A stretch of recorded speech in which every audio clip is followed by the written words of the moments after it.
ते मोठे आहे ना. चढावर आहे तरी तिकडे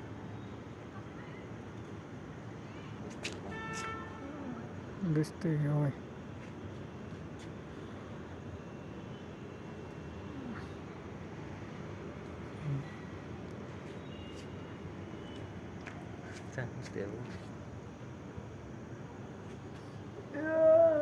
सगळ्यात उंच कशी आपली PG मित्रांनो. सगळ्यात उंच बिल्डिंग आहे आमची अख्ख्या ह्या एरियामध्ये. सगळ्यात टॉपला आहे. असं खाली बघितलं ना, टॉप खाली बघितलं ना चक्कर येते, एवढे उंच आहे आमची. म्हणजे एकदम टॉपच्या फ्लोअरला आलो आहे आणि सगळ्या बाजूने लाईटिंग बिल्डिंग दिसते. अजून ही वरती आहे.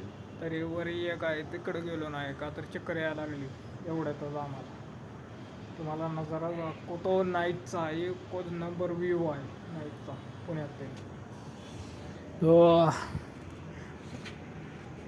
आपला गावाला मित्र आहे, कसा आहे देसी बॉईज गावठी. आणि हे बघा काय सीन आहे, एकच नंबर. सगळ्यात ती टॉपची बिल्डिंग आहे, एक नंबर. लय उंच आहे ती, आहे ना. तर मित्रांनो, ही अशी आमची सध्याची लाईफ आहे. घर गाव आईवडील सोडून आम्ही पुण्यात कामधंद्यासाठी आलो आहे, पैसा कमवण्यासाठी. जेवणाचा पत्त्या नाही, काय नाही, जगतोय आपलं PGमध्ये आम्ही. घरी राजासारखा राहणारा आम्ही दोघं. आज आम्ही एकदम साधारण जीवन जगतोय हालाकीचं, का तर जिम्मेदारी पडली आता आमच्यावर. आणि मित्रांनो, तुम्हाला सांगतो, घरी पाण्याचा तांब्या न उचलणारा आज आम्ही इथे PGमध्ये राहून पुण्यात कामावरनं येऊन स्वतःचे कपडे धुवून सगळ्या गोष्टी आज आम्ही स्वतः करतोय. आणि किती त्रास होतोय आम्हाला. दिवस जेवाय भेटत नाही आम्हाला कामामुळं. आणि तेवढे पैसे पण नाही की आम्ही नाही म्हणजे 3 टायमाचं जेवण पैसा खर्च करून बघू शकेल. कारण आम्हाला महिन्यामध्ये ॲडजस्ट करावं लागतं सगळं. पगार भेटेल तेव्हाच. त्यात घरी पाठवायचं किती, सेविंग करायचं किती, ट्रॅव्हलाला प्रत्येक गोष्टी मॅनेज करायच्या आहेत. तर उपाशी राहून दिवस काढतोय पुण्यात. तर मित्रांनो, पुणे म्हणजे सोपं नाही. काय लोकांना वाटते की पुण्यात गेले म्हणजे खूप ऐश करत असतील, आरामात जिंदगी जगत असेल. तर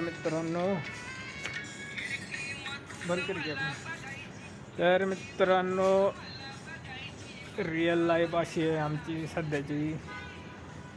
खूपच हालाकीचे दिवस काढतो आम्ही. सध्याला राहायला घरसुद्धा नाही आम्हाला, तर आम्ही PGमध्ये रूम घेऊन राहतो आहे.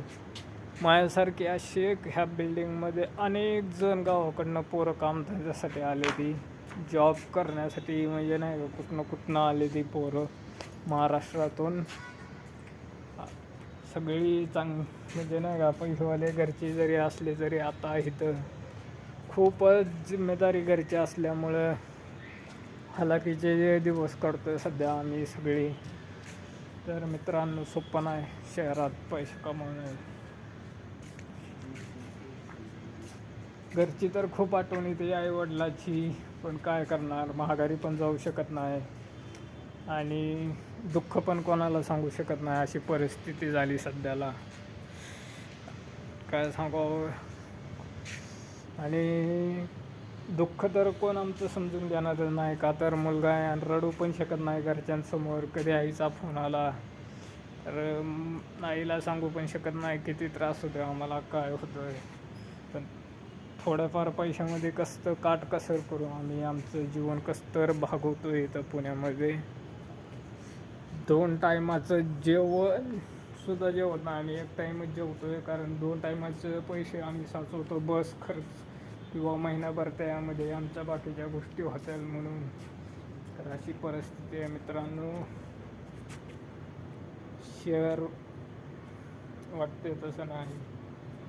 घरचा राजा जिथं आम्ही खूपच वाईट दिवस काढतोय मित्रांनो.